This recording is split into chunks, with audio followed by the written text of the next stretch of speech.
apprenticeship, internship, and on-the-job training. For each skill qualification, we define the ratio of online versus has notified NCrF in April 2023. NCVT has also notified it. Education and skilling, and in today's session we'll discuss different aspects of that integration and ways to achieve it. In this panel, we have esteemed guests from both public and private sectors. I would like to introduce respected Secretary Sir, Sri Atul Kumar Tiwari, who will be chairing and moderating the session. Sri Atul Kumar Tiwari is presently posted as Secretary in the Ministry of Skill Development and Entrepreneurship. He joined in the ministry in November 2020 as Additional Secretary, and subsequently he was promoted to a Special Secretary in May 2022. Sri Tiwari is a 1990 batch IS officer of Karnataka cadre. Besides studying history, political science and economics, he has obtained his MBA degree in public policy from Birmingham, UK, MPhil in social science from Punjab University, and LLB from Delhi University. He has been spearheading the reform and transformation process to create an agile, responsive and dynamic skilling ecosystem in the country. I will request Secretary Sir to come on dais and take the chair.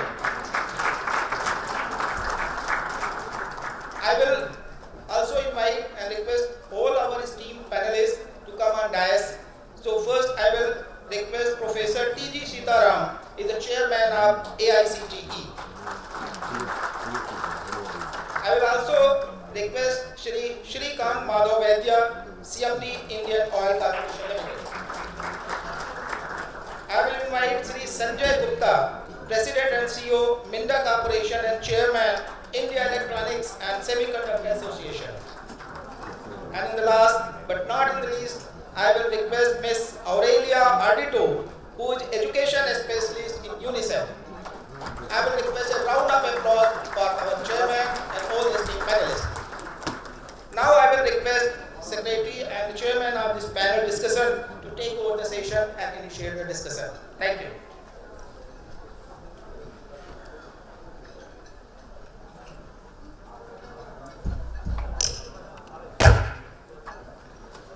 Esteemed panelists and ladies and gentlemen, we have almost 1 hour for this panel discussion today, and first of all I would like to thank all our guests who have heeded to our call and are present here today. And I'm sure we'll have enough time to have some participative discussion as well on the topic of the discussion today. My plan, sir, is to just give a brief overview of the topic and then perhaps ask some questions so that we will be able to explain it much better. And I think that this, particularly after lunch, it will be a good idea to proceed and have a meaningful discussion. First of all, I would like to very briefly explain to the audience here that first I'll start with Mr. Sanjay Gupta. He is the President and CEO of Minda Corporations, which does semiconductor, and Chairman of India Electronics and Semiconductor Association. He has worked with many companies earlier like Motorola, Dewitt Technologies, Freescale Semiconductor, NXP Semiconductors, and he has 27 years of hands-on experience leading strategy, innovation, technology, R&D, operations and management. And he has obtained an MBA degree from ISB and BA Electronics and Communication from the School of Engineering. And he is known for his strategic thinking, ethical leadership, and driving mission critical programs for the organization and continuous improvement mindset. We also have Mr. Vaidya, Sri Shrikant Madhav Vaidya, CMD of Indian Oil Corporation. He is, as you know, the Indian Oil Corporation is the Fortune 500 Indian energy behemoth and is the largest refiner and fuel retailer. And He is a chemical engineer from National Institute of Technology, Rourkela, and he has almost 36 years of extensive experience in the downstream petroleum industry. And he is among the few technocrats in the Indian oil and gas industry who are proficient in all facets of refinery, petrochemicals, integration, and sustainability of the oil and gas industry. And he is a leading voice in the global discourse on energy security and sustainability. We have Ms. Aurelio Ardito. She is from the education specialist from UNICEF, and she has been an anthropological researcher in the French Institute of Middle East, and she has a major in contemporary history and anthropology of Middle East from the INALCO in Paris, master's degree in management of development from International Labour Organization in Turin, and she has continued her studies on quality and leadership in education and International Institute of Education Planning, UNESCO of Paris, and Harvard University. She has a extensive experience in working in these areas. And above all, we have Professor T.G. Sitaram, who is chairman of AICT. He took over in December 21, 2022. He is the chairman Board of Governor at CIT Kokrajhar, Chairman Board of Management of Northeast Regional Institute of Science and Technology, New Delhi. He has been a director of IIT Guwahati for 3.5 years, and he held the position of Director of Central Institute of Technology, Kokrajhar. He is a BE engineer in civil engineering from University of Mysore, and master's degree from Indian Institute of Science in Bangalore, and PhD from University of Waterloo, Ontario, Canada. So I think, and I can also see very august figures here in the audience today. Our Sector Skill Council CEOs and chairpersons are here. We have the people from the skilling ecosystem. We have from the education. We have Mr. Bharat from the Indian Oil, and we have our colleagues here. So the basic point today is that we are trying to discuss the topic today is, as was explained by Mr. Dwivedi, is the creating a synergy between education and skilling in terms of future work. Just very briefly, I would like to lay down the context. Whatever we are discussing today is in the context of the National Education Policy 2020. And we are, from the Skill Ministry, we are particularly interested in the holistic environment whereby the vocational education and formal education, they combine, they are mainstreamed so that the people have become more employable. And whatever they learn has an application orientation and it has a relevance in their job market. We also found that there is a huge change in the way we are leading our lives in workers and workplace, especially after the COVID. And there has been a great transformation in the way we view the work. We also have digital technology, we have the green economy, we have climate change, we have interconnectedness. All sort of things are happening in a very short time, leading to multiple changes in the way we look at the work. Therefore, it is necessary that our educational policy recognizes these trends. It is responsive and agile, and it also goes for a holistic development of the people, so they have not only the basic skills but higher cognitive skills, 21st century skills, problem-solving abilities, and creativity. I would also like to remind the gathering here that we also have a national policy on skill development and entrepreneurship in 2015, whereby also we have found the roadmap for addressing obstacles to skilling, how do we align supply of skills with the demand, and how the skilling can be inclusive. And we have been working with the Education Ministry, particularly under the benevolent guidance of our Honorable Minister, Mr. Dharmendra Pradhan, who is also the Education Minister. And as we can see that the skilling has moved a little bit away, I will not say totally away, but it has become seen more as a part of the education continuum where, as Honorable Prime Minister has said, that we need to equip our students, our young people, with education and skilling. Not only education, not only skilling, but both of them together. And And the mantra which you have given us is the skilling, reskilling and upskilling. And that is why the skilling has to become a part of not only school education but also the higher education. And as you know, most of you would know that under the National Education Policy, right from the class 6 onwards, there is insistence of world of work, and in class 11, 12, 9, 10, 11, 12, there will be vocational subjects. The pathway from the vocational education to academic education is also being made clear. We have the National Curriculum Framework, which is also being finalized.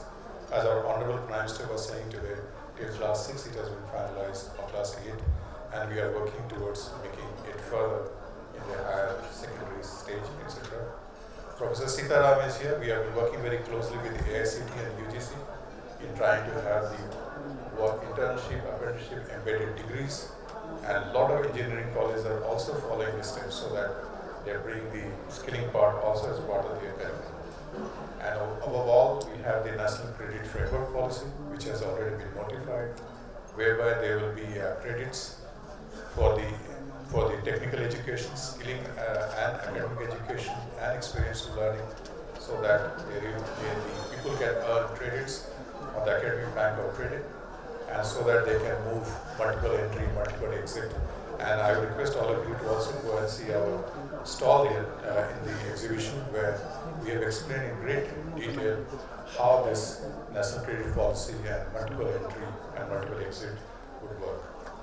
So list out there are few things in which we can synergize the education and skilling to make Indian youth job ready for future. And I'll just list down certain points. One is the partnering with the private sector, and we request them to work with us so that we can offer them or learn with them, provide with job roles, offering apprenticeship, on-the-job facilities, etc., getting the teachers or trainers from them. We should also like to strengthen the industry-academia collaborations, and we have sector skill councils with us, but we would like the sector skill councils to further align themselves with industry, and many sector skill councils are doing exemplary work in that, but we would like that the industry stakeholders, academia, training providers, and all government should work together so that we create curriculum, job roles, and meet the demand for the future skills. There is a lot of digital and technological integration has taken place. We have the massive open online courses. We have the 200 plus TV channels are there, and a lot of work is being done on the digital platforms, as well as the way the education is being provided in, and there's a lot of things which are also happening about the artificial intelligence, data analytics, and robotics, etc. We would also like to have some kind of career counseling in the guidance in the secondary school, so that the students can learn about that, they can see what are their aptitude, etc. We would also like to work integrated learning programs. Then the most important thing is also to promote entrepreneurship and learning programs as well. And there we have the Innovation Mission, Startup India, and ultimately the focus should be on the lifelong learning. So in the end, I would like to say that the biggest challenge which we face about the skilling and education together is the perceptive bias against skilling. And the way we are trying to, if we bring the education and skilling together and create conditions so that, as Prime Minister was also saying, that the HUNAR will become more important than the degrees, and in many areas we also see that. We also need to have some kind of excellence, some kind of pride in getting skilled, and that is also happening. We would like it to happen in a great, faster way. And while doing all that, we also have to look into the gender disparities, socioeconomic inequalities, and geographical limitations, and also how we can cover. In the end, if we have to make a synergy between education and skilling, I think we need to make this necessary to create a future-ready workforce, and it requires some concerted efforts from the government, from education institutions, industries, and society as a whole to foster a strong collaboration between education and skilling. And if we do something important here, then we can empower individuals, we can enhance employability, and drive the nation's progress towards making India a global leader in education and a skill hub of talent. With that background, sir, I will now come and sit there and ask questions. If you want like to answer, you can answer it from there. Or you can come here and answer, I'll leave it to you.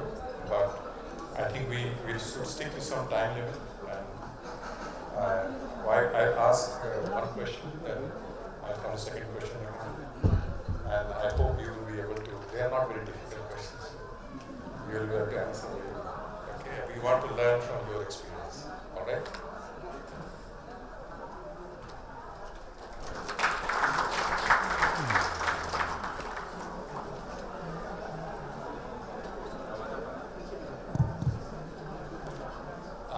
My first question is to Mr. Sanjay Gupta. With expanding volume of global electronic manufacturing, are companies facing shortage of skilled candidates? How are you addressing the challenges and how do you see it changing with the addition of new age segments like semiconductors? Thank you.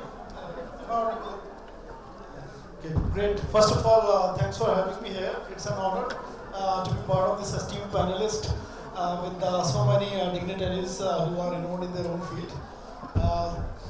Your question is about the semiconductors and how we are really in terms of skilling about semiconductors. And I believe I have 5 minutes. Yeah.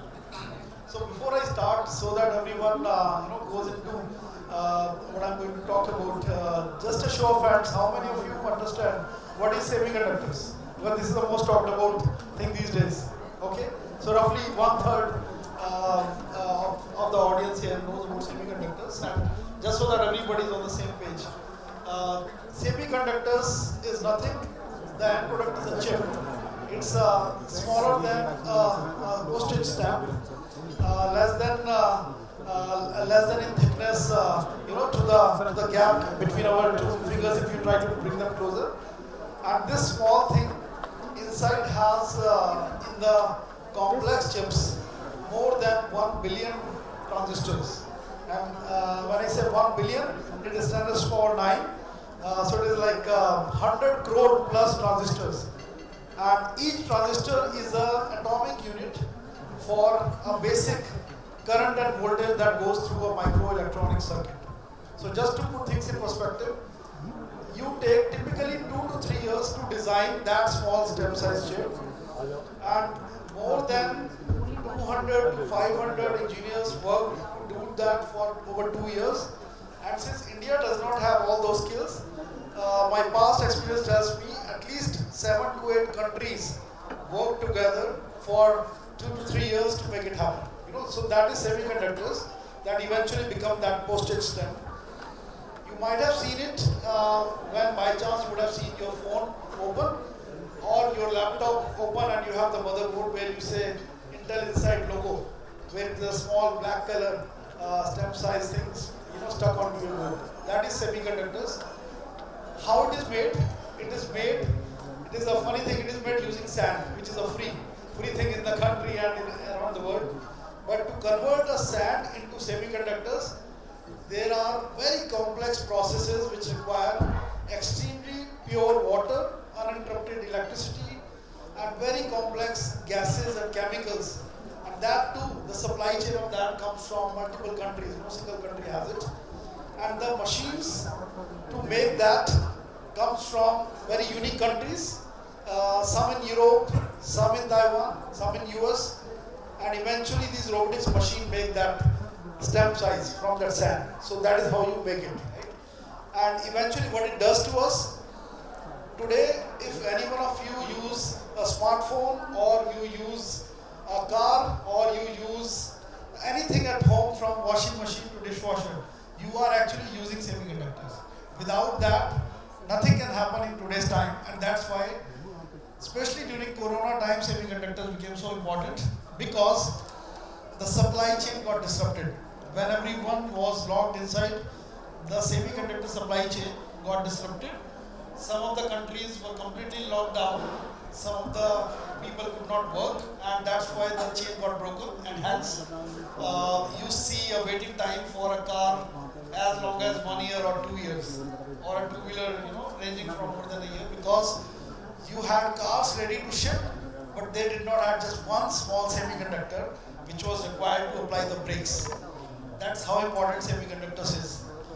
Now, with that as a background, to come to your question, since it is such a niche field around the world, but still we should be proud as an Indian that we are one of the largest semiconductor design country in the world. Now you will be surprised how it happened. We have no clue about how all of this is done, because honestly nothing is done in India as far as anything that I spoke about, from chemical gases to machines. But as our Honorable Prime Minister says, our biggest strength is our demographic profile, our young talent in the country. And that is what is today the largest talent that works for every single major semiconductor company in the world. Until last year, I was part of NXP Semiconductors, and before that, Freescale Semiconductors and Motorola. And all my life, by chance, I happened to be semiconductor designer. After graduating from Delhi College of Engineering, I got into semiconductor without knowing what it is, and later on realized that it is one of the most niche field in the world.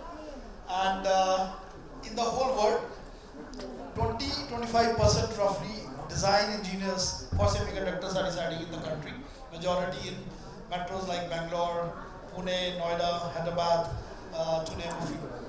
And since we have a count of roughly 1 lakh to 1,50,000 semiconductors designers in the country, but the demand and the search says that if since independence we have accumulated 1 lakh designers, in next 10 years we will be requiring more than these 1 lakh. So that's how you can fast forward that the growth of semiconductor skills in next 1 decade will be as much as we had in last 70-80 years, which is huge.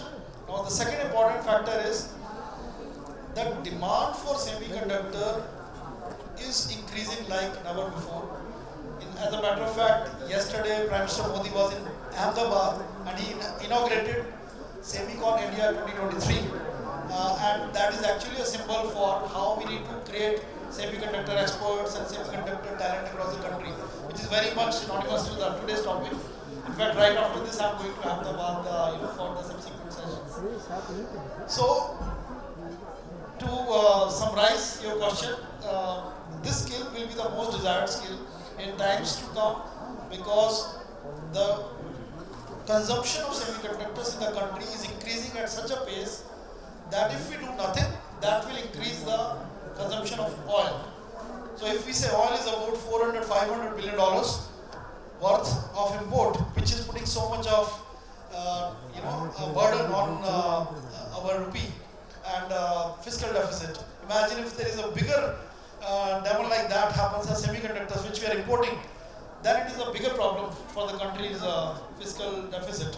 Hence, Prime Minister Modi is pushing very, very high intensity to develop not just the design skills further, but also the Make in India program and design these semiconductors, which today are happening 70% of those in our neighboring country, which is not so friendly. And that is the reason we want to make all those things in India. And that will push huge demand, not just at the premium skills of design, but also bottom of the pyramid, right from the technician, at a labor level, at the entire skilling level for these factories, which will create millions of jobs. So all in all, it's a big thing for skilling and very much relevant to the country's prosperity. Thank you, Mr. Gupta. Now I turn to Mr. Vaidya, and you know what kind of question to ask.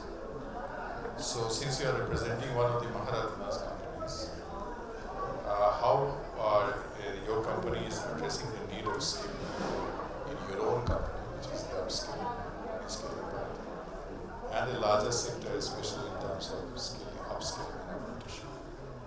First and foremost, thank you very much for the opportunity. I also am the chairman of the Hydrocarbon Skill Council, so I can talk for Indian Oil as well as for the industry. So first and before I start, some very startling facts. The World Economic Forum says 1 billion people by 2030 need to be reskilled. 1 billion. There's a report on McKinsey on the same subject which says that 400 to 800 million jobs could be displaced because of automation. And this is a start we are. Now coming down to India and the hydrocarbon sector, I'll pick up from where our Honorable Prime Minister said the other day that India is today the 5th largest economy. We intend to become the 3rd largest. And the first thing that goes up when the economy grows from 5 trillion to 10 trillion is energy. Energy is the barometer of success or progress of the country. So India is presently 1/3 of the global average in terms of per capita energy consumption. And the energy consumption is going to go up by leaps and bounds. And today the country is in a very onerous position in the sense that we need our core fuels also, that is the fossil fuels. We can't divorce the fossil fuels so easily, be it oil or gas or coal. But we also need to take firm steps in the renewable sector, because our commitment, which our Honorable Prime Minister has given at COP26, is 2070 net zero. So we are having the job of ensuring the current business also and putting our footprints in the future business. And the hydrocarbon sector, we have estimated, will be requiring about 1.4 million jobs by 2030. Now these jobs will come in the existing sector, that is the upstream sector. We are going big in upstream because India today currently imports about 85% of the crude oil. And the import production is import numbers are only going to go up over the period of time. So we need heavy investments in the upstream sector, which is already happening. So we need employment in the upstream sector, the midstream sector, and the downstream sector, that is the refining and the pipeline sector. So we are making adequate arrangements to do that. And of course, the new forms of energy, especially the compressed biogas, which is made from the agricultural waste, then bioethanol, and all these biofuels have got the ability to create rural employment. Please understand, India is 50% of the employment comes in the rural sector, and 1/3 of the GDP comes from the rural sector. So we are heavily, we mean the oil industry, we are heavily encouraging the biofuels and waste to make into biofuels. So how are we going to tackle these 14 lakh jobs that I am speaking about? In fact, the oil industry has established about 7 skill development institutes all over the country. And each of the oil company have taken up this task from themselves. Like IOC has done it at Bhubaneswar, Oil India has done it in eastern part of the country, GAIL, ONGC, HPC, BPCL, everybody has done it. So we are having a capability to bring out 10,000 people from these institutes every year. Plus, the oil industry takes on a 1-year apprentice programs. We have these apprentices coming fresh out of college, and it is like a on-the-job training for 1 big year. And we train them on all the trade skills that are required. So this is also one big area that we are doing. Then we have formed these new packages, proficiency packages for the new forms of energy. Like what I said about electric mobility, compressed biogas, city gas distribution. I think these are the new jobs that are coming up. And we have got, the oil industry has got the wherewithals to ensure that we don't run out of time. In fact, speaking of Indian Oil, I've got the numbers of Indian Oil. Every year, 1,000 people are superannuated.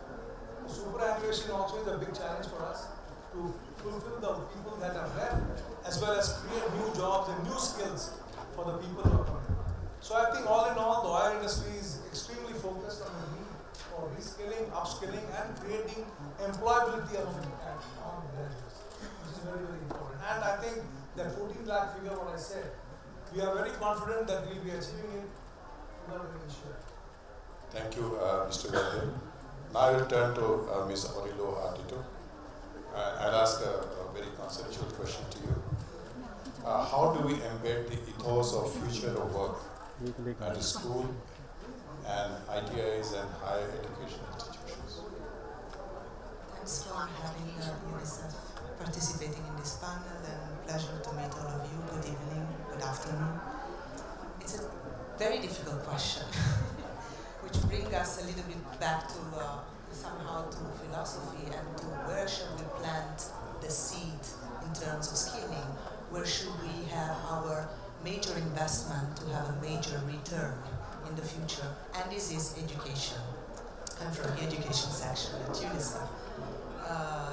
But somehow also we need to reconsider the entire cycle of learning, as was mentioned before, as a lifelong learning.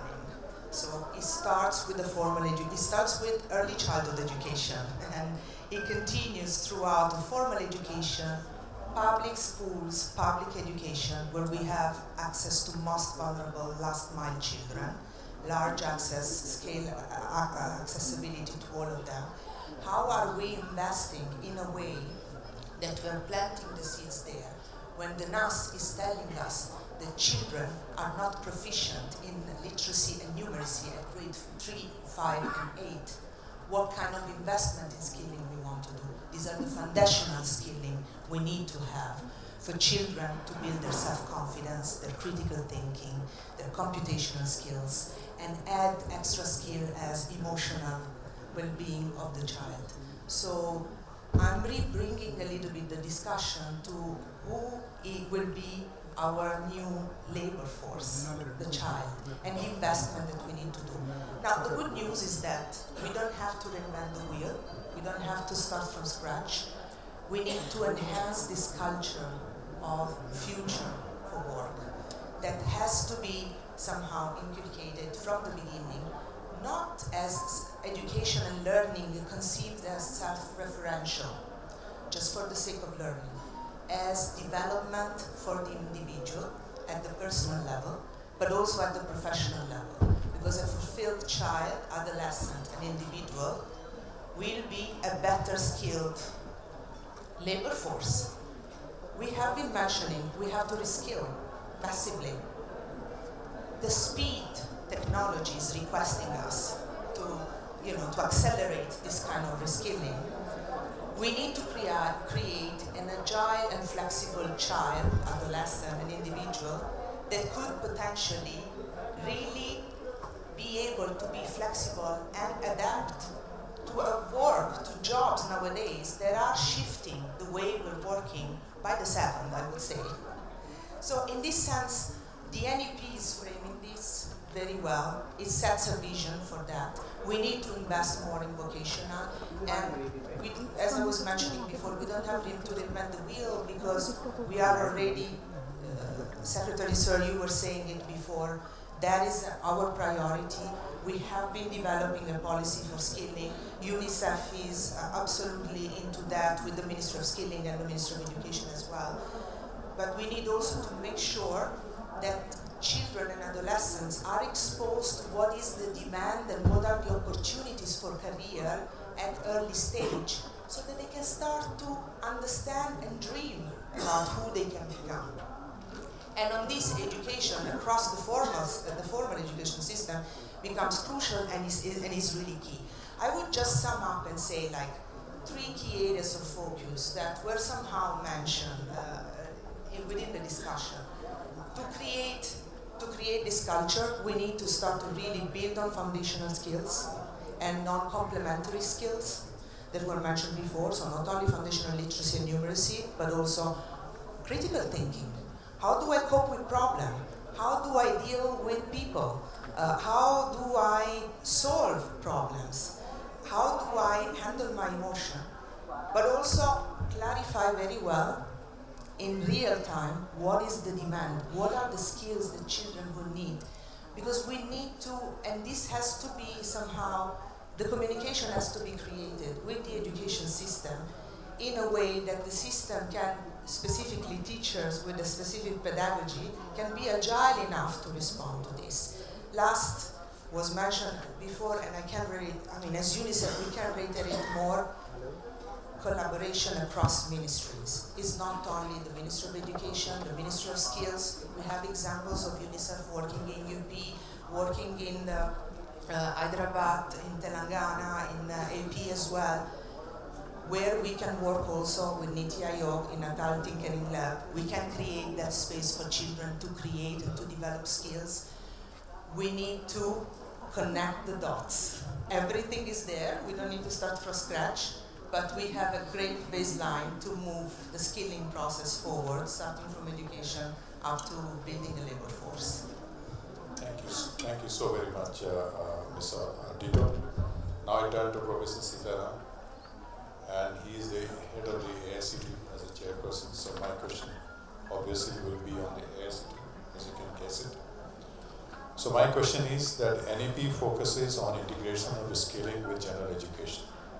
How do you see AICT institutions embed skilling as part of curriculum? Thank you, Dr. Mr. Tiwari. Good afternoon to everyone. All India Council for Technical Education served as an advisory body since 1945 to the Government of India in the area of technical education. From 1987, it is a statutory body. We are actually controlling all giving the approvals and maintaining the quality of both diploma and engineering institutions, management, and across the board. While in the last 3 years in the implementation of national education policy, our main focus was mainstreaming skilling through NEP. We have implemented many such initiatives such as promoting apprenticeship embedded degree programs and as well as mandatory internship where we have made all engineering graduates have to go through 3 months of mandatory internship in an industry which are basically paid internship. We also brought the culture of while you learn. And then industry academia collaboration is extensive.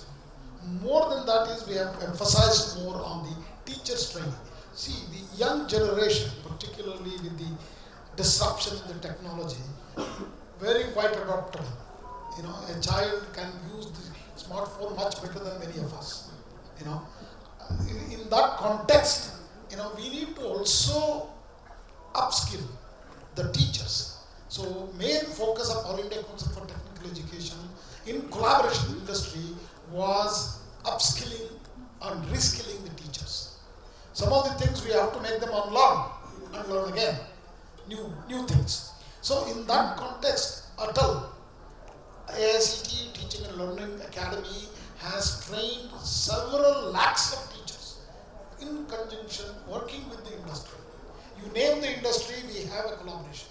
And our program on the finishing schools or while in the college taking additional courses themselves self-learning is also an excellent one. Our NEET portal, National Education Alliance for Technology, is one of the greatest initiatives. We have more than 600 to 800 debuted companies on our platform which are curated and certified so that people get the right kind of courses with the value for their money. And some of them pro bono also we promote. So promoting implementation, now the major challenge for us is National Credit Framework is going to come out. Okay, we at AICT, being a higher education institution with Ministry of Education, touches from NCrF level of 4.5, that is diploma level. But now, Honorable Minister of Education, Sri Dharmendra Pradhan, has clearly told us we need to start skilling from class 6 onwards.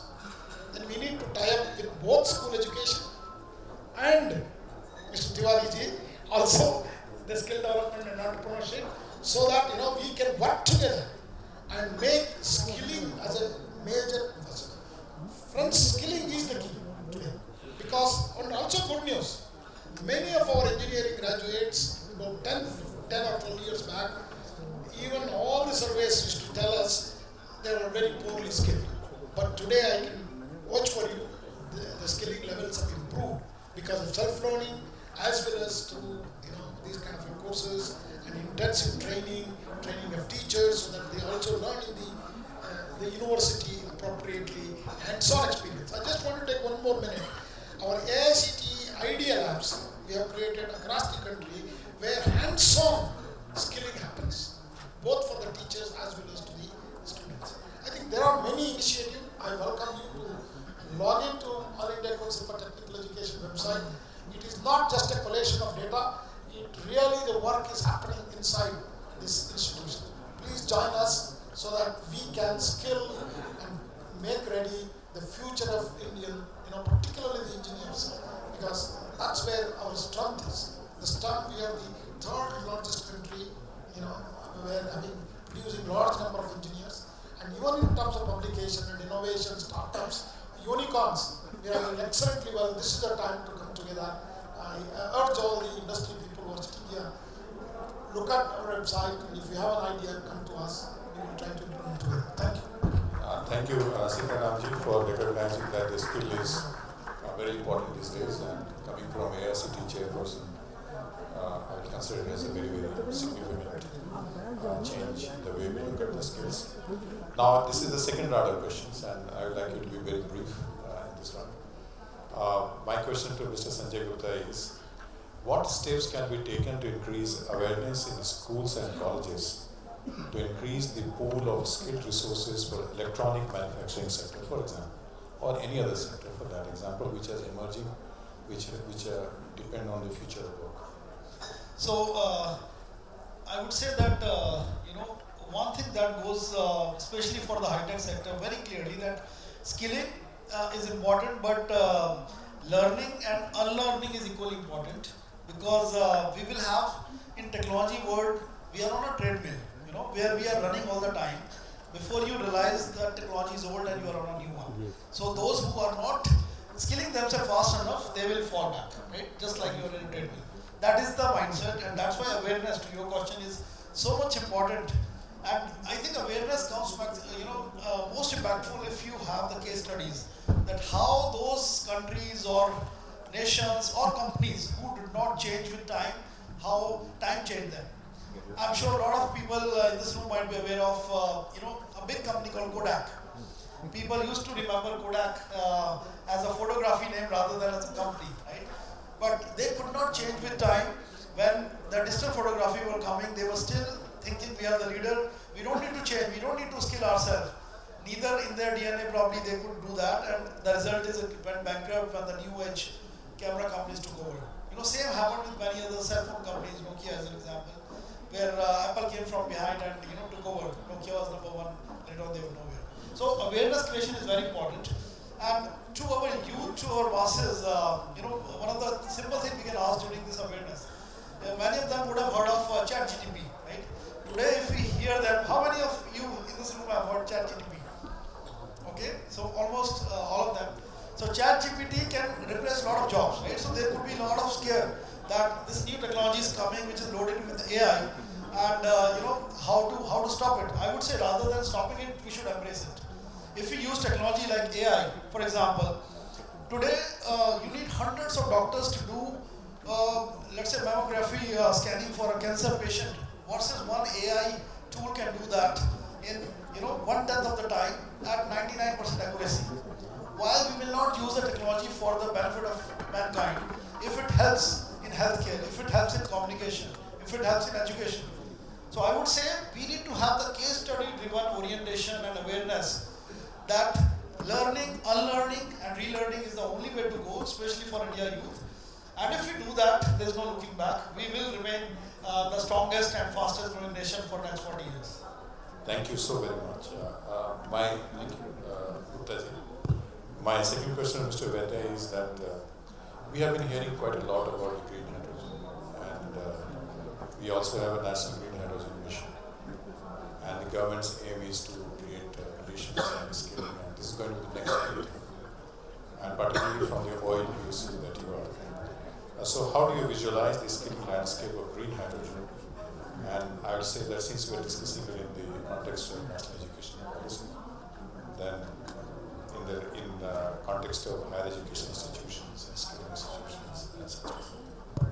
Okay, first and foremost, I would like to just inform the House, hydrogen is a very colorful character. It has got many colors. Grey, blue, green, turquoise, you name it, hydrogen has the color. Very, very versatile. But just imagine the first element in the periodic table. Today is hydrogen, and today we are banking on hydrogen to be the next fuel for the future. The time for hydrogen has come. In fact, right from our school days, we have been learning about electrolysis of water to make hydrogen and water, hydrogen and oxygen. But today the world has realized that this is the fuel of the future. In fact, 2 years back, our Honorable Prime Minister from the ramparts of Red Fort had declared that we should have energy independence by 2047. I mean, 100 years of independence, we should have energy independence. And hydrogen is the key that will help us out to become energy independent. As I told in my earlier question, that we are nearly 85% dependent on imported energy today, and the number is likely to go up in the days and years to come. But India is blessed. We have been blessed with a big coastline, the water. We have got huge renewables in terms of solar and wind. And to make hydrogen, one of the 70% of the cost is in terms of the green energy, that is from solar and wind. And only 30% cost goes in the electrolyzer. That is actually what splits the water into hydrogen and oxygen. So I think we have got all the things, we are blessed with this. We may not be blessed with oil and gas, but we are blessed with this particular resource. And I think that is why the Honorable Prime Minister has a vision to make hydrogen the next big thing. In fact, he also went on to say that India should become the hydrogen export hub of green hydrogen. So I think as leading PSUs, Indian Oil has taken it upon ourselves that we will make forays into green hydrogen in a very big way. In fact, we have planned by 2030, nearly half of hydrogen of Indian Oil. We use hydrogen for desulfurization of the fuels, but presently we use grey hydrogen. So we intend to use by 2030 half of the hydrogen we require as green hydrogen. Hydrogen cost can only come down. It is high today, we all accept that, it's not very competitive. But unless we give the scale, the cost will not come down. So we have taken it upon ourselves that we will give the scale of hydrogen by using it in the refineries, then we'll come to fertilizers and then the steel plants, and by the time the hydrogen mobility will take place. And mobility will take some time. So till such time, the major consumers like refiners, fertilizers and steel plants, we will help that. And as regards your question about how the jobs will be created, one is in the electrolyzer manufacturing.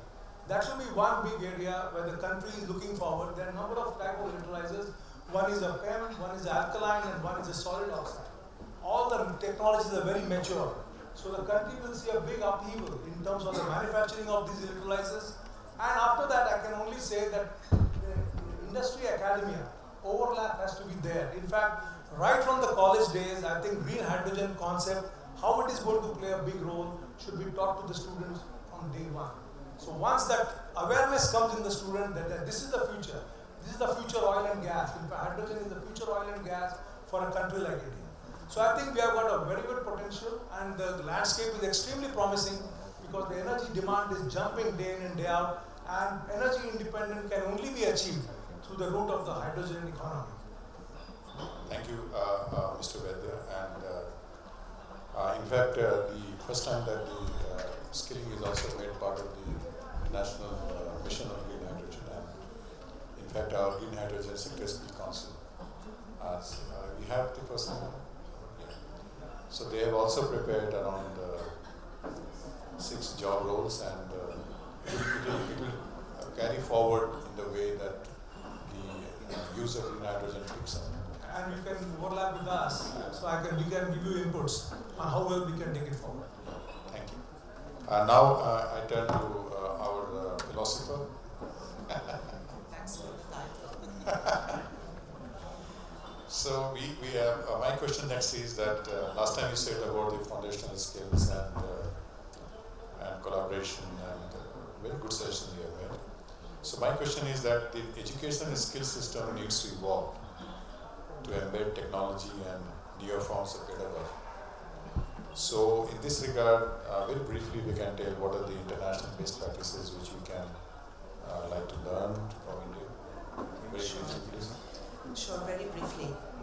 Again, we don't have to start from scratch. Pedagogical approach was mentioned by the colleague here in the panel. We need to make sure the learning becomes experiential. We need to make sure that children and adolescents are within a situation where they can learn from mistake, and they move forward, which is the scientific methodology to all the discoveries that have been done in the work. And in this sense, capacity development of the teacher was mentioned before is crucial, as to we are accountable to develop that space. So a tile tinkering lab, how can we bring them in school? How can we bridge them? How can we create that space? In a situation where schools, 70%, 75% of schools, they don't have any access to connectivity. And 60% no computer, no labs. So we are in an environment that is overstretched. So how can we leverage technology is also a key question. I will just bring an experience that is very close, international experience that is very close to India. As UNICEF, we have brought a delegation from UP, headed by the Minister of Education, to the Netherlands. We had exposure visit with the Minister of Education there. It was mainly about out-of-school children and how can we bring back out-of-school children not only to the formal education system, but also to the labor, as a labor force as well. And our experience there was incredible, because we could see how vocational learning was completely embedded within the full experience. 70%, for example, hospitality. We were guests in an hospital that was, in a restaurant that was completely managed by children, adolescents, of course, students, and professors. So they would absolutely learn the entire chain, from management to serving a table to, taking care of the service, billing, and learning through the process. Also establishing in the community the demand for that, because the old community would come to eat at this restaurant because the food is good, the food is cheap, and because they want to support students. So it's a kind of an ecosystem that we will need also to re-bridge within community, because the demand for aspiration for students and children is also led by community and parents, that they need to understand that this landscape is changing. So how do we drive that demand as well on that support in making choices? So we brought this back in UB, hoping that that is a seed to somehow creating some inspirational action that somehow will be brought within the system.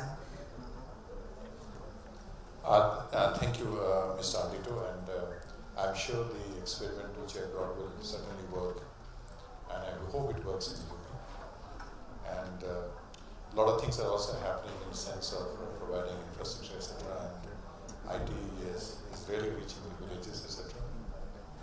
And pedagogy, as you said, is very, very important part, and it requires certain support system as well. So my question is now to, thank you, Mr. Andito. The question is to Mr. Sitaram. Professor Sitaram, आप बताइए, work-based programs are increasingly getting traction, and is AICT proposing policy or curriculum reforms to encourage more work-based programs and apprenticeship? Yes. My answer first to you is yes. I will give you some of the examples what AICT has done recently.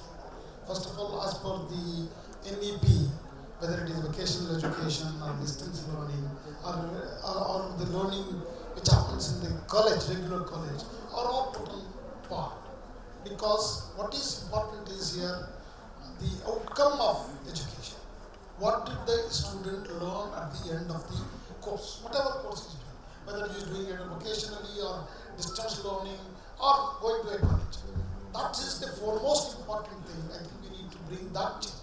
To bring that change, AICTE for working professional from diploma students. Okay, we have removed this part-time business, evening classes business, evening program. All that, terminology-wise we have removed, but we have given a flexibility to the working professional to attend the classes in the evening, and the colleges to operate their infrastructure also in the evening. But that doesn't mean that they will get a second grade degree. They will get the same degree as the regular one who does. What is important is the outcome based degree. This is actually been announced this year, and we are going to implement that. So coming to the important document we are all waiting for, higher education, and many of you also should look at, is the National Credit Framework, which is ready. Only it needs just an endorsement from the ministry, which is going to come within maybe a month's time or maximum for this academic year, which integrates skilling to higher education. And that's where we need to look at with a multiple entry exit. Student can take up to 7 years break can do a startup after engineering first year. He can go do a startup. He wants to take a break, come back to college again, and continue from the second year, which is a landmark document, which is never imagined in India. The second is we are also making a lot of efforts to bring education through regional languages. Engineering textbooks are in now 22 languages, going to come in 22 languages. 13 has already come in. Diploma, first and second year, all textbooks. They are not run-of-the-mill textbooks. They are written by IIT professors with outcome-based education. Please, some of you kindly look at these courses, textbooks which are on AICT's e-Kumbh portal. All of them are free. I'm very happy to tell you more than 5.5 lakhs downloads have happened in the last 6 months from 66 countries. So you can imagine what they are going to download, a Odia book, mathematics in Odia book, or science in Odia book. Why they are downloading? We need to understand that. Okay? That means Indian diaspora is everywhere in the world. So that is another important thing. I just wanted to add on the semiconductor. AICTE, actually Chairman AICTE is the Chairman of the implementation committee of skilling in the semiconductor area. So we have, I'm very happy to tell you, more than 300 institutions. We just completed the approval process for the engineering institutions. More than 300 institutions are ready to offer undergraduate program in VLSI in India. And large number of postgraduate courses are also being started.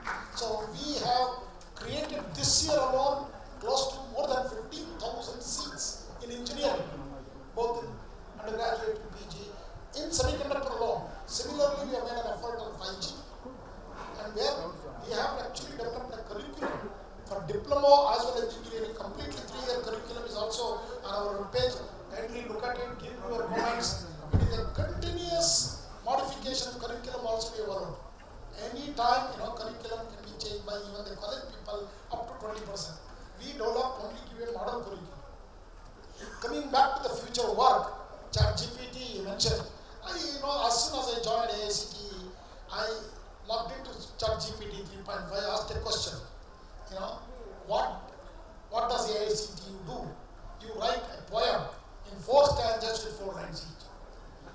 Believe me, trust me, it wrote better than what I have understood. What AICTE does. So, immediately I told ChatGPT, write this poem in Hindi. Fraction of a second, the entire thing came out. So this is the, ladies and gentlemen, that means why I am giving this example, please note this. We always thought that a poet's job is it comes by birth, is a gene, it is in the genes. But when ChatGPT can take away a poet's job, it can take any jobs away. But that doesn't mean, as you rightly said, we are not going to be scared of that because it's created by humans for our well-being. So we have actually at AICTE created a very high-level panel how the ChatGPT kind of AI tools should not be misused, how it could be used for beneficial. A detailed report has been done by a very high-level committee, which AICTE will also put it out. So the last point, end-to-end platform registration of the allotment, skilling, including the payment of debit stipend for the NAT 2.0, okay, National Apprenticeship Portal is also completely developed for the skill ministry from AICTE. So there are a lot of technological innovations are happening. Even the language tool, what I talked about conversion, Anuvadini, some of you saw today morning in the auditorium when the presentation gave, was developed in-house at AICTE. This tool can translate and can take voice-based input, modify the entire textbook of 500 pages in 3 minutes into any language, 22 languages. And not only 22, even international languages also. There are another 20 foreign languages, but somebody has to proofread it because it's a intelligent deep learning AI tool. So it takes time because it has to learn itself. So we are also developing a processor for libraries have been created. And thanks to Bharatiya Bhasha Samiti, they have given enough libraries for all these libraries. It is very scientifically done. Thank you. Thank you, Siddharth. I'm surprised that we are keeping the time very well, and so I would like to thank the panelists. And now, before I open the house for questions, I request whoever is asking questions to please identify and ask very brief questions. And at us, we have very eminent panelists here. We have a private sector, we are Navaratna, international organization, building education and regulator. Just don't ask me questions. Okay, so I open the house, and I think you can have at least 5-6 questions. I am Professor Prem Kaura, Vice Chancellor of the APAAR Educational Institute. It was fortunate that the skilling framework and the apprenticeship framework with Professor Sitaraman, I was the member of that committee which we have developed. The APAAR Educational Institute does skilling from pre-nursery onwards till PhD. So don't think skilling is only a part of that carpentry and things. People can do masters, PhD and everything. In case you want to see a working model, stall number S46, you come and see the outcome skilling. Most of the people have put charts, we have put the skilling outcomes. The challenge which to some extent has been solved, and I congratulate Mr. Kalsi who has brought out the framework which has not been discussed as a part of, which is a credit system which takes you from schools smoothly to the degrees and so on and so forth. I think somebody needs to go and look at, they've done a wonderful job about it. Now my question is here, we are into skilling, and whatever Mr. Sharma said, you can visit the APAAR Educational Institute. It is implemented for last 100 years. For you people it may be something new. Integration of education, skilling, schooling, practical, apprenticeship, and Mr. Professor Sitaraman had spent some time with us to see this. Question I am coming to is, how much incentivization, actually this question is to Mr. Tiwari, will do when it comes to skilling to million of people and billion of people, because I have been interacting with skilling ministry almost from Mr. Arora's time, and unfortunately I have not met present secretary. The issue is that they always say bring your own money. We as an educational institute have 80% people who come below poverty line, and we skill them 5,000 students every year. Now who's going to support them when they start entrepreneurship? Who's going to support them when they create self-help groups? Who's going to stand their guarantee when they ask for loans? Thank you very much. I will answer it during my closing thing.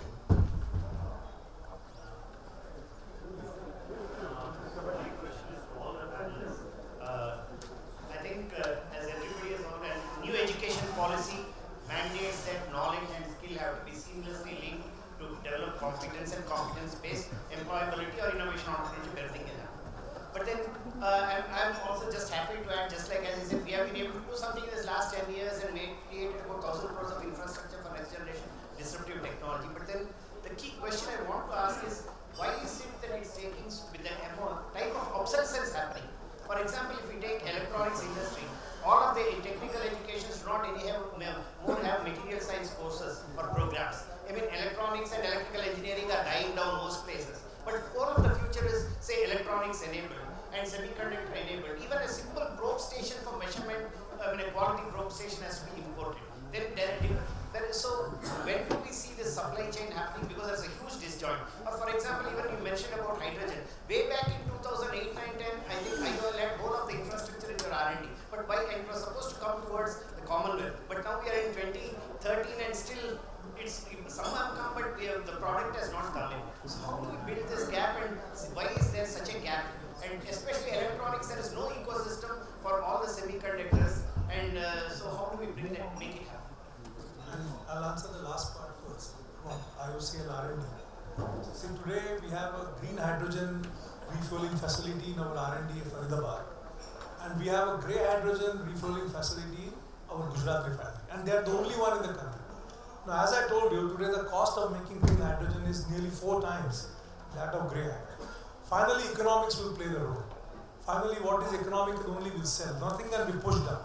So that's what I said. We are now trying to have the green hydrogen in our refineries production, consumption, so that the cost of production goes down. Eventually, the cost of production goes down, then we'll achieve the target of 111. That means 1 kg of green hydrogen at $1 for 1 decade. So basically, it's a question of economics. So that's what the last part of the question I can answer.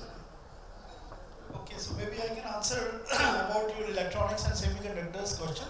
So while I agree we are not the best in the world in promoting startups or young entrepreneurs at this point in time, but I would say directionally we have never been, so good as far as I can remember. Yeah. So let me tell you what I believe government has done in recent time, which is for specifically for electronics and semiconductors, which I have never seen before. Number one, there is a scheme called, you might have heard of a DLI scheme, Design Linked Incentive. So today, any young entrepreneur or a startup, they can reimburse up to $1 million. I'm talking about, huge money, about 8 crore of rupees, which has never been heard before, if you come up with a prototype. And I am also a chairman of Indian Electronics and Semiconductors Association this year.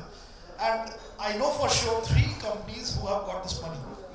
It is a different thing, they wanted it faster and it took a little longer, but I have never seen in my history since childhood that much of money, about 8 to 10 crore being given just for experimentation. And this is only getting better because there is another scheme called specs to chips, where you don't even need to get it reimbursed. It is given in advance as a risk capital, which is again a phenomenal thing, and that is the reason so many startups are taking birth as we speak around high-tech, electronics and semiconductors. So I feel very optimistic on what government is doing, although as part of industry.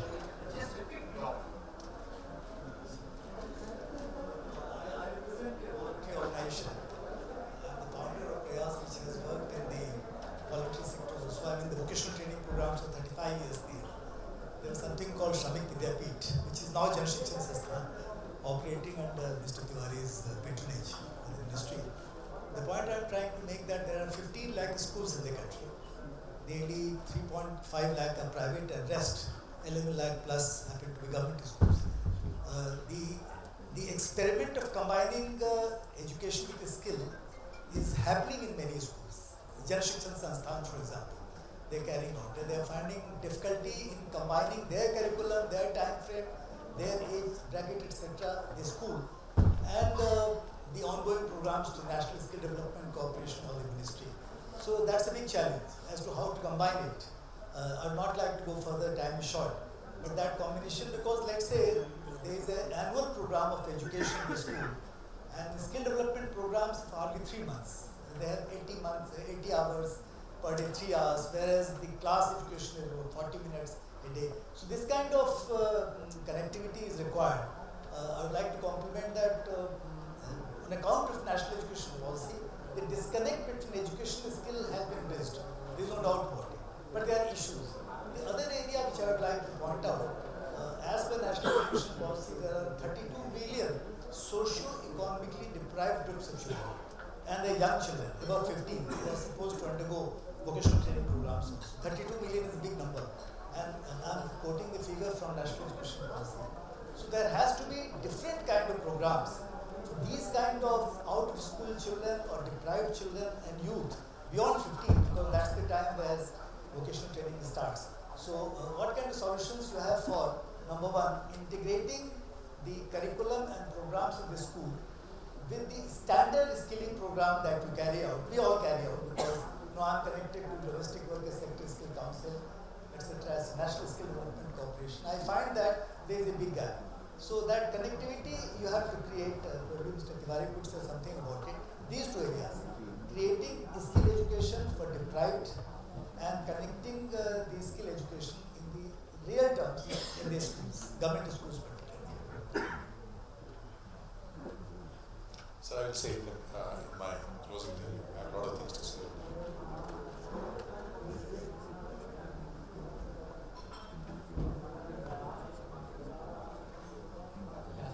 Thank you very much. So actually we are talking of the skills of future. We at the Gondwana University, Gadchiroli in Maharashtra, we are surrounded by thick jungles. Around 78% of the land is covered by jungles, and 39% are tribals, and another 32% are SCs and OBCs. And most of these young students, which are dropouts from the colleges due to one reason or the other, and mostly due to the economic reasons, they do not have access to the higher education. But we have started at our place is that we have started giving access to the students who have dropped out after 12th, and they are coming into higher education scenario after a gap of around 10-12 years. Now we have embedded one skill every semester for their BA program. I would like to ask a very specific question. We are talking about the future skills. Can we embed these future skills in our BA program or BSc programs? And because right now we do not have those facilities of advanced laboratories and all that. So can we build up, say, lab on wheels or mobile laboratories and skill these people so that they do not migrate from their locations? Because right now, if we talk of these skills and bring these students into the urban area, that will additionally increase the pressure on urban area. If we can have a solution that they remain at their own location, get skill and supplement or complement to the urban skills without migrating to the urban area, can we have this kind of solutions? Please elaborate. I will.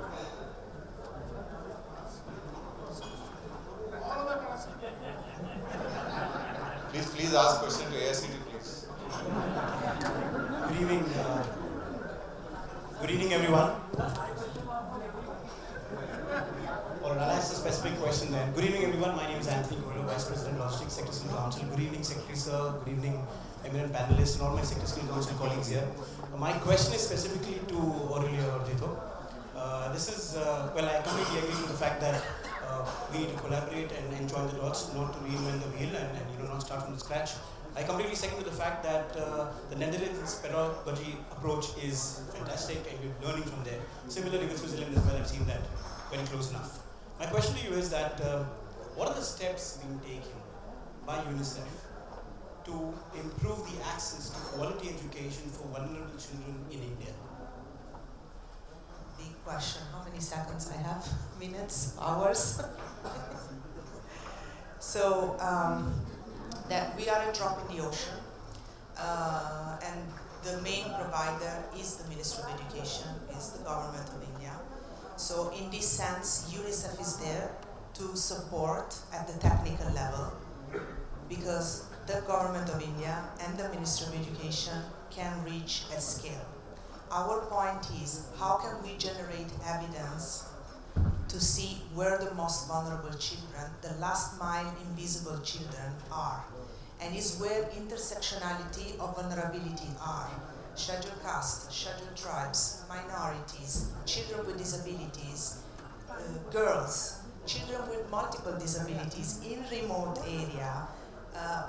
They are completely invisible. They are not even accessing education. They are not even there to be supported. And also children that are out of school, it was mentioned before. So in this sense, we work to generate evidence and analysis to see where are these children, can we reach these children, can we bring them back. We also work in terms of, in the entire life cycle of learning, on starting from foundational literacy and numeracy. We work with the Ministry of Education and School Education Department to make sure that content is available in multiple languages, making sure that we are making coding, STEM education accessible, skilling program accessible to all children, and also just to come back also to career guidance. We want also career guidance to reach the most vulnerable children. So the platform is available, instance of the platform on online portal are available in the 17 states where UNICEF is currently working, and we're making sure that within the school education, children are really accessing the portal, among these also the most vulnerable, to make sure they can make informed choices for their career and know that there is an opportunity for them to be on a learning pathway for a career that they might choose. in a nutshell. I'll try to be very, very... AICT drop in the ocean for this area. We have very special scholarship schemes for Prime Minister, special scholarship scheme for Jammu and Kashmir Ladakhi students to come to mainland and study full time. 5,000 scholarship every year, including their living expenses are paid. They can get into admission to any engineering, medical, dental, all are being supported by AICT from the Ministry of Education funding. Second is, for the internship, we also bring students from Jammu and Kashmir, Ladakh to all IITs. I would like to thank all the directors of IIT, who have signed an MOU with us. We actually bring the children from their transport, and they spend 2-3 months at IITs, and their expenses are paid by the directors of IIT. So this is again to integrate these kids who are throwing stones there, instead of they become a skill capital of our country. That's the whole idea. And similarly, we have many schemes. I would like you to look at our AICT portal: scholarship for girls, scholarship for disabled children, and we have also gifted children policy also. That means any student who could not clear these competitive exam, he can come to us and show that he is a very gifted child. We will see that they get admission to engineering institutions. Thank you. Good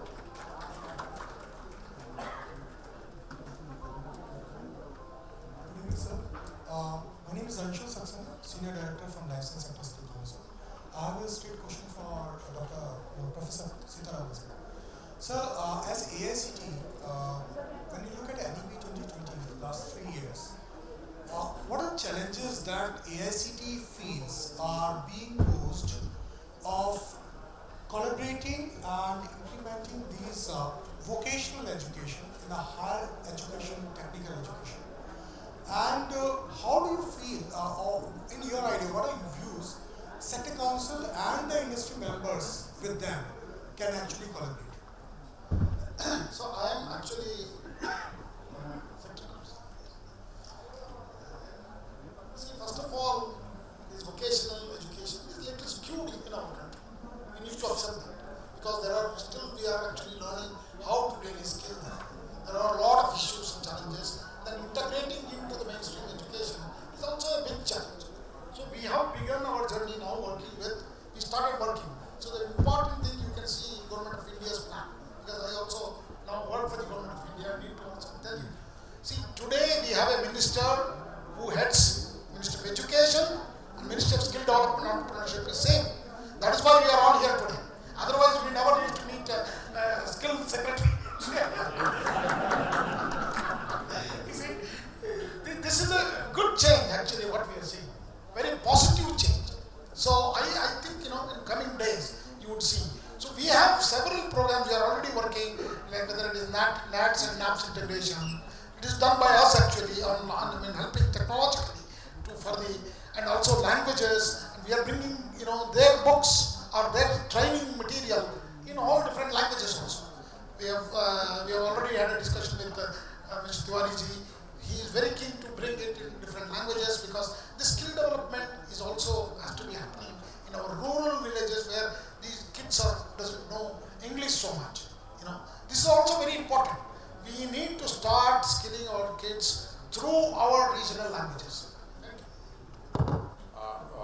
We have Dr. Ranjit Rath. He is Chairman Managing Director of Oil India Limited. I was sitting with him, and he has very interesting things to say about how the PSUs are doing. May I request you for 2-3 minutes, please? Thank you very much. It's a pleasure actually to be part of this discourse today, and I'm so glad that we have been invited. Mr. Vaidya has already narrated what good work we would like to take credit for as part of the oil and gas sector. He is the torchbearer of oil and gas sector in the country. Whatever little that we could add from an Oil India point of view, as part of oil and gas sector, we also have a skill development institute running out of Guwahati. The total number of students that we have so far trained is about 5,000, and out of which about 80% are already employed. And the kind of employment, just to share, is about in apparel industry, in automobile industry, in hospitality sector, in nursing, and our students find their placements not only in the country, they have become a global brand ambassador. So our nurses are today providing nursing services in Japan, in Middle East countries. Our hospitality sector students, they are in 5-star hotels of Middle East, 5-star hotels of Far East countries. And the kind of people who are coming to our campus, they recognize. And the best part is when somebody tells us to give them employment, we encourage that please send the students to our SDIs where they get an opportunity for a free of cost, and we don't do anything benevolent. We take pride in that. 6 months and they get an opportunity to get trained and become employable. And all that happens by virtue of a very concerted effort under the Skill Development Council of Hydrocarbon, where Mr. Vaidya is the chairman. And we would continue to do that, sir, and we will always support you. Thank you very much.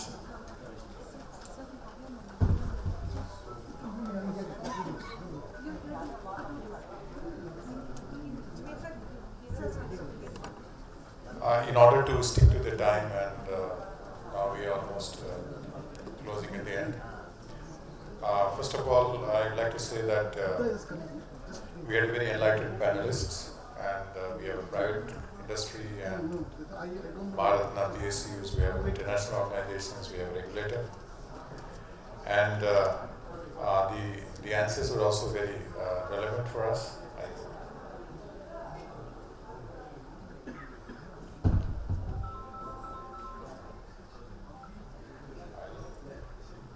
As a regulator, he deserves a...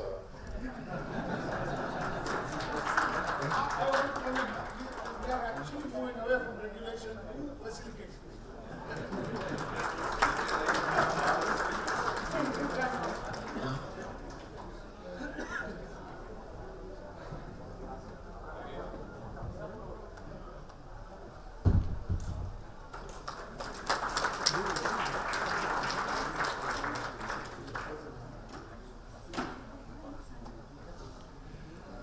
So thank you. Sitaram ji had to leave because Honorable Minister desires his presence. So Mr. Sanjay Gupta very clearly laid down that about the semiconductor and how we are the best designers. And there's going to be a huge number required. And he advocated there is to be case studies methods so that we can bring it in the schools as well. There's also a big committee made in the government, and our Minister of State, Mr. Rajiv Chandrasekhar Sahab, also is a member there, and we are also working on the different level of skillings which are required. And the point I would like to emphasize with your sense is that the skilling is no longer considered in the change milieu as a part of the lower end skills, but also the higher end skills, which are as important as the lower end skills. But Mr. Vaidya very rightly pointed out that the future of skills, the way the technology is changing, there is going to be a loss in the jobs as well, but as it is, they require almost 14 lakh jobs by 2030 in the upstream sector, and the biofuels and all that. As a hydrocarbon sector skill council chairperson, they are doing a yeoman work, and in the green hydrogen also, we discussed that you have some game plan on this, and certainly in the vision which we have for ourselves, we need to be independent on energy front, and green hydrogen will be a very important part. Ms. Aurelia Ditto very rightly pointed out that the lifelong learning requires basic foundational learning. And that is for the reason, as you can see in the national education policy, we have the Jadu Ka Pitara, how the early childhood education is being brought under the education, so that it can be considered as an education, because that is the time when the mental faculty in a child develops, and they develop the key cognitive skills. And if we neglect that, then we cannot have a skilled person here. So like this journey for the skilling starts right from there, maybe when they are still in the mother's womb, and right from that the early childhood care and the pregnancy care, from that itself we have to start, and that's where such is the ambit of the skilling required. And then she also said that there has to be a culture of framework, and there are many complementary skills which are required, and there has to be collaboration across ministries, because once we talk about, say, even if we talk as simple thing as early childhood care. This is also a collaboration with many ministries. It's a collaboration between women and child development. It's a collaboration between the education, collaboration with health, A&M, ASA workers. That is from where the collaboration develops. And then they are led into the schools, from Anganwadis to schools to high schools. So there's a collaboration, all parts is there, and that is how in the coming days we'll also see that the sectors are merging into ones, and that is where this collaboration will emerge, which I can explain later how it is happening in our policy as well. And of course, Professor Sitaram has done a lot of work under the AICT, and as you were saying, the AICT, which we had assumed it to be under the guidance of Honorable Minister and the Higher Education Secretary, it has changed quite a lot. Maybe I would say that most of them has been done willingly, and they were very much part of making the ITI and other courses in languages. Coming to the questions, sir, the question number 1 is how much incentivization for this scheme. I think we have to set the incentivization. It has to be seen. There's going to be a complex process, and we also have to see that whether you have handled the core of the problem, which is that skill can be incentivized only if the skill brings certain value addition. And unless until the skilling people doesn't lead to a value addition in the minds of the employer or the person concerned, it will not be required.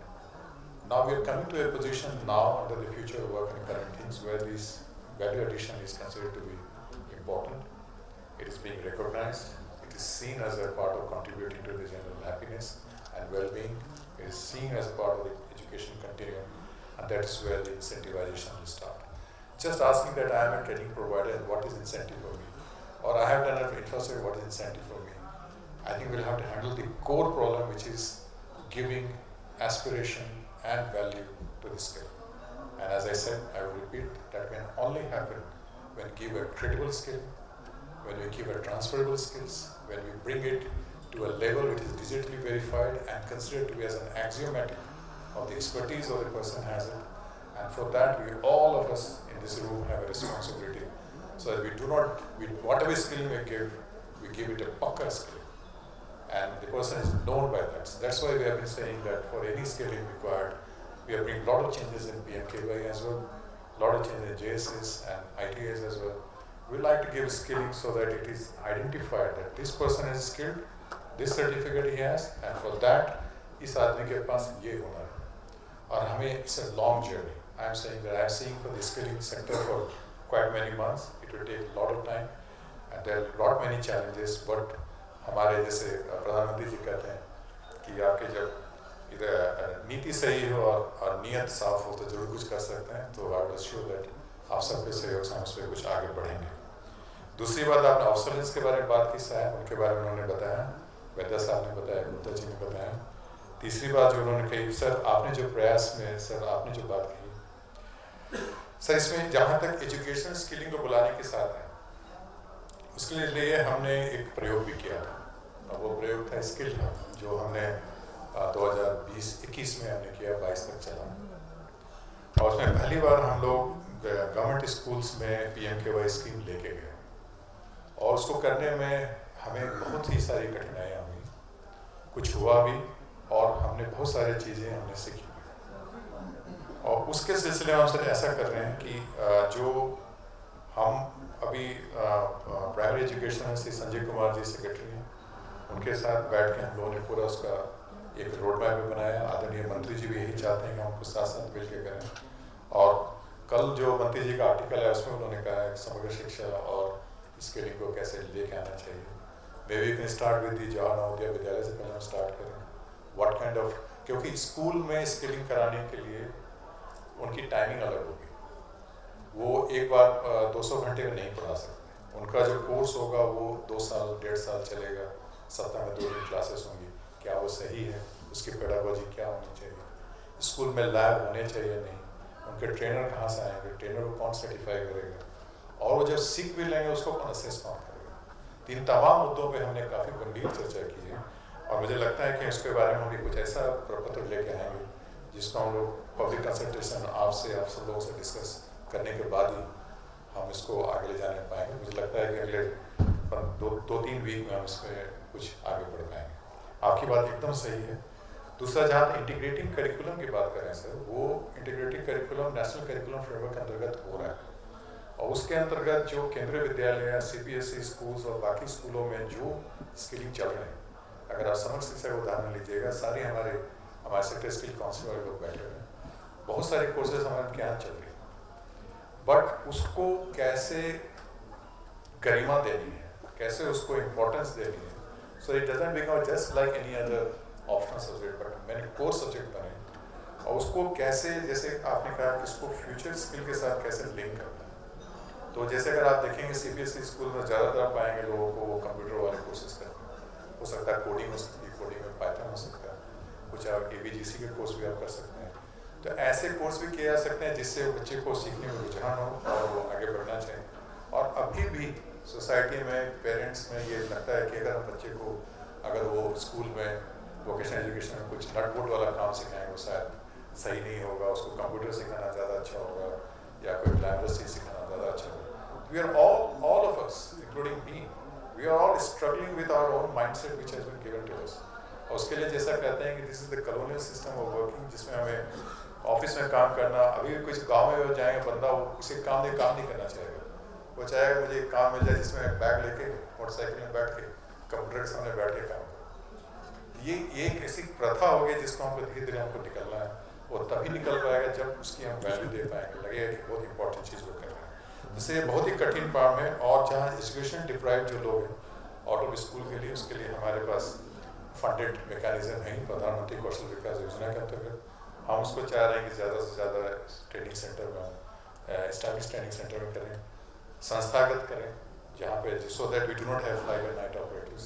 उसके बारे में हमने अपने sector skill council बाकी NSDC के साथ भी चर्चा कर रहे हैं। साथ ही साथ हमें जो स्कूल इंडिया डिजिटल जो है, आप उसका भी एक बार जाके हमारा स्टॉल आप देखें, उसमें हमने काफ़ी उसमें सुधार करने की कोशिश की है।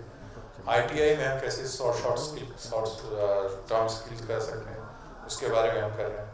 तो तमाम तरह की चीज़ें ऐसा करना चाहते हैं जिससे हमारी स्किल जो डिसएडवांटेज सेक्शन ऑफ सोसाइटी हैं, जो ड्रॉप आउट्स हैं और सोशली बैकवर्ड हैं, उनको हम कैसे स्किल दे पाएँ, उसमें हम लोग लगे हुए हैं और हम इम्प्रूव करेंगे। गडचिरोली से साहब ने कहा कि कैसे हम लैब और व्हील्स, कैसे बच्चे माइग्रेट ना करें, तो उसके लिए हमने एक प्रोग्राम किया है प्रोजेक्ट में, जिसमें गांव में गांव में सबसे ज़्यादा किस चीज़ की ज़रूरत पड़ती है। अगर आप देखें, if you see the employment data of the और PLFS डेटा अगर आप देखेंगे तो आपको लगेगा बहुत ज़्यादा हिडन एम्प्लॉयमेंट है वहाँ, हिडन अनएम्प्लॉयमेंट। इसका मतलब है कि अगर वहाँ के लोगों को एजुकेशन, एग्रीकल्चर के बाद में स्किलिंग कराया जाए, जो मॉडर्नाइज स्किलिंग हो, साथ ही साथ उनको एंटरप्रेन्योर की व्यवस्था कराई जाए। Lot many cities are like in many ways of, they are like जैसे town itself, they have the digital system is there, their roads are there, and they are connected to all over the world. So उसको व्यवस्था कराने के लिए how do we design a skilling programme as well as a multi-scaling program, so they're able to handle their needs without depending on the urban areas. That should be the key. And in this regard, we have already launched 2-3 such pilot projects, and we'd like to work on that. And we have many sector skill councils. I see nodding head from Rubber and CPC sector skill council. They also done skilling on wheels kind of thing. वो एक गाड़ी लेके जाते हैं, सब जगह घुमाते हैं और स्किलिंग कराते हैं। तो हमें तरह तरह की हथियार निकाल के लेके आने पड़ेंगे। और जो लॉजिस्टिक में आपने मैडम ने बहुत अच्छा जवाब दिया स्किलिंग के बारे में। फाइनली मैं ये कहना चाहूँगा कि 2-4 चीज़ें हो रही हैं जो आपका मैं ध्यान आकृष्ट करना चाहूँगा। पहला, एजुकेशनल स्किल साथ साथ दिख रहा है। दूसरा, हमारे पास जो स्किल के बारे में आदरणीय प्रधानमंत्री जी खुद कह रहे हैं, उसके बारे में एक स्थान बन रहा है। सारे सेक्टर में लोग चाह रहे हैं कि स्किल हो। हमारा मंत्रालय जल जीवन मिशन हो, हाइड्रोजन मिशन हो, MSME हो, PM विश्वा हो, और भी से अभी माइनिंग वालों के साथ हर एक चीज़ में लोगों को लग रहा है कि स्किलिंग की ज़रूरत है। तो हमारा स्किलिंग का महत्व बढ़ रहा है। जैसा हमारे पैनलिस्ट ने कहा, फाउंडेशनल स्किल डोमेन भी बहुत ज़रूरी है, डोमेन स्किल भी बहुत ज़रूरी है। सो फाउंडेशनल स्किल अगर हमारे पास रहेगी तो उसके बाद हम ट्रांसफरेबल स्किल्स क्या बना सकते हैं उसके बारे में हमारे आदरणीय कलसी साहब माइक्रो क्रेडेंशियल्स पे काम कर रहे हैं, हम एसएससीज के साथ भी बहुत बार काम कर रहे हैं कि कैसे उनके जॉब रोल्स को एग्रीगेट करें और माइक्रो क्रेडेंशियल लेके आएँ, उसको क्रेडिट के बेसिस पे हम लोग फ्रेमवर्क में डालते हैं। तो ये जो नेशनल क्रेडिट फ्रेमवर्क जो बनाया है वैद्य साहब, that is a very very important part in which whatever I earn, I get it credit so that it total together and I can go for higher education, higher skilling, or I can go to the job. So that is the foundational part, as I would say, about the national education policy and future work has done it, is that how we bring education into skilling and skilling into education. Education into skilling is coming how? Education into skilling is coming by the credit framework whereby both are equalized. And skilling into education is coming in the curriculum framework where these languages will be taught. This is a part of the design, part of the pedagogy, part of the way that our children will be brought up in millions of numbers in the schools and colleges. So that is, if the both things start working together, they create conditions and very, what shall I say, favorable conditions for both of them fusing together. And then you have this future of work and this kind of pressures, climate and data and digital and all that. So willy-nilly, whether we like it or not, the things will move, and we have to move towards a NOS-based assessment. We have to move towards credential-based assessment so that the framework is already there. A lot of sectors are working together, and there is a movement of skills. People are moving the skills across the sectors, across the geographies. And in fact, I was talking to the Tourism Sector Skill Council or maybe 5G. We also have to work so that whatever the NOSes which we have, National Occupational Certificate which we have in one sector, will have to be brought from other sector and fused together. So this kind of commingling of the NOSes which were so far preserved of one sector will also start happening. And that is the core. That is the core function by which we will be able to handle the challenges of future of work. That is how the national education policy is making things happen by creating framework of curriculum framework, credit framework, micro-credentialing, and bringing the education and skilling together. That's how the things would happen in the industries when they start bringing a premium on the upskilling part. And when we have this kind of cross-pollination of the job roles coming together, and finding a demand for that. And there is a certain predictability, there is certain acceptability, there is certain, what shall I say, need for this kind of skillings. You will find that even if you have a carpenter, you also have so many things. So we have looked into things so far in a very specialized, localized, very narrow ways. And the future of work demands and national education policy makes provision for that we look at it in a broader way and look at it in a very defined way so that there are no boundaries between education and skilling or between logistic or the other sector skill concept. And these all things will fuse together and work together, and that is how we'll be able to move forward. So we have to, as the last point I will say that there are many challenges making a national education policy, as Honorable Prime Minister was saying that these kind of things do not happen in 1 year. And if I am not here to give account of what that the government in education and skilling have done for 3 years, a lot of things which we have done, and the most important thing which I can feel in so much far in the government is there is a certain change, there is a certain feeling of hope, there is a certain direction in which we are moving. Maybe even if whatever we are imagining may not come totally, but at least we are seeing the challenges, we are embracing the challenges, and we are preparing ourselves for that. And then you have all this new things are also coming up, and that will add value and variegation to the way our progress towards the 2047. So I will again thank the enlightened audience today and also the enlightened panelists and for a very enlightening discussion on the future of work. I hope whatever I said made a little bit of sense to you, but I hope we will all benefit. While talking to you, I am also clarifying a lot of my thoughts as well. And the more I think about it, the more clued I become that इसमें बहुत संभावना है, बहुत करने की ज़रूरत है. रास्ता बहुत लंबा है, लगेगा. And I thank all the seniors also for having come in, you sir, and everybody. Thank you so much.